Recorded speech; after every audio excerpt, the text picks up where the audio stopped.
देखिए, पार्टी का केंद्रीय नेतृत्व इस निर्णय को लेता रहा है और अभी जोगी जी का ये निर्णय हो या हमारे अन्य जो भी है हमारा पार्लियामेंट्री बोर्ड उस पर निर्णय लेता है।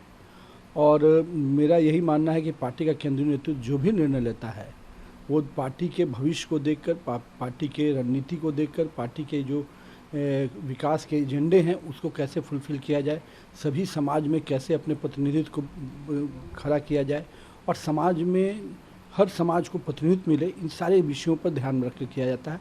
मुझे उम्मीद है कि उसी प्रकार से फिर निर्णय होंगे। उत्तराखंड के सीएम पुष्कर सिंह धामी ने कहा है कि उत्तराखंड में समान नागरिक संहिता लागू किया जाए। देखिए, हमारी सरकारें जिस कमिटमेंट के साथ बनती हैं हम उन कमिटमेंट को पूरा करते हैं और यूनिफॉर्म सिविल कोड की बात उत्तराखंड में जब चुनाव था तो हमारे उस धामी जी ने अपने एजेंडे में रखा था और जब सरकार बनी है तो उस एजेंडे को पूरा करने में, चूँकि जनता ने मत दिया है, हम जिस मुद्दे को लेके गए तब ना हमको उतनी सीटें मिली हैं। तो यानी जनता ने जब हमको मैंडेट दिया है तो निश्चित रूप से जिन एजेंडों पे मैंडेट दिया है उस एजेंडे को हम पूरा करेंगे। पश्चिम बंगाल के वीरभूम में हिंसा भड़की है, कई लोग मारे गए हैं। अधीर रंजन चौधरी ने ममता बनर्जी पर पश्चिम बंगाल को तबाह करने का आरोप लगाया है, कहा कि राज्य में दानव राज्य है। देखिए, ये नूरा कुश्ती बंद करे कांग्रेस। जिस प्रकार से एक साल पूर्व जब पश्चिम बंगाल में चुनाव हुआ था तो पूरी तरह से ममता बनर्जी की सरकार बनाने में कांग्रेस पीछे से लगी थी। कांग्रेस और कम्युनिस्टों ने पूरी ताकत से ममता बनर्जी की सरकार बनाने का काम किया है। तो आज दानव राज अगर है वहाँ पर तो दानव राज के जो उसको बनाने वाले व्यक्ति हैं, जो निर्माण करने वाले हैं, वो कांग्रेस और कम्युनिस्ट के लोग हैं जिन्होंने उस सरकार को ममता को बनाने में आत्मसमर्पण कर दिया और कांग्रेस और कम्युनिस्ट का जो आत्मसमर्पण था वही ममता बनर्जी की सरकार बनी है। कर्नाटक के मंत्री का कहना है कि भारत के सभी मुस्लिम ईसाई आरएसएस से जुड़ेंगे। उन्होंने कांग्रेस पर पलटवार भी किया।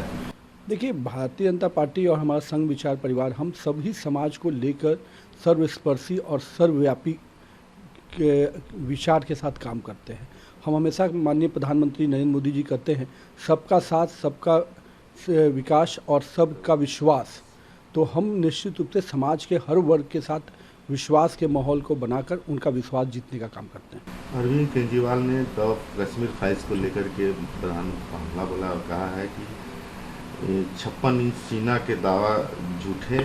बीजेपी को विवेक अग्निहोत्री से कश्मीर फाइल्स को यूट्यूब पर अपलोड करने के लिए कहना चाहिए। देखिए, अरविंद केजरीवाल को किस प्रकार से समर्थन मिला है वो तो जिस प्रकार से कनाडा से लेटर जारी होता है टोरंटो से, वो तो दिख ही जाता है ना। और राष्ट्रीय मुद्दों पर किस प्रकार से केजरीवाल जी का पक्ष रहा है, जो भारतीय के संविधान के मुर्दाबाद करने वाले लोगों के साथ केजरीवाल खड़े रहते हैं, जो इस तिरंगे का अपमान करते हैं उनके साथ केजरीवाल खड़े रहते हैं।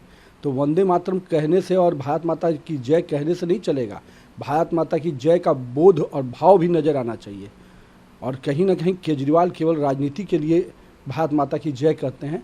उस भाव को जब कश्मीर में जिस प्रकार से आतंकवादी घटनाएं घटी और आतंकवादियों ने जिस प्रकार से कश्मीर पंडितों को वहां से बेदखल किया और उस समय की सरकार ने उसको पूरा समर्थन दिया, तो निश्चित रूप से इस पूरे विषय पर अगर कोई पिक्चर बनती है जनता के बीच में ये आता है। अभी तो कई ऐसी चीज़ें हैं जो कांग्रेस के कालखंडों में दबा दिए गए थे, समाप्त कर दिए गए थे। उन सारे विषयों को जनता का जानने का पूरा अधिकार है। किस प्रकार से कई ऐसी चीज़ें हैं, हमारे लाल बहादुर शास्त्री जी का निधन का विषय आज तक नहीं खुल पाया। ऐसे कई विषय हैं जो कांग्रेस ने दफन कर दिए थे।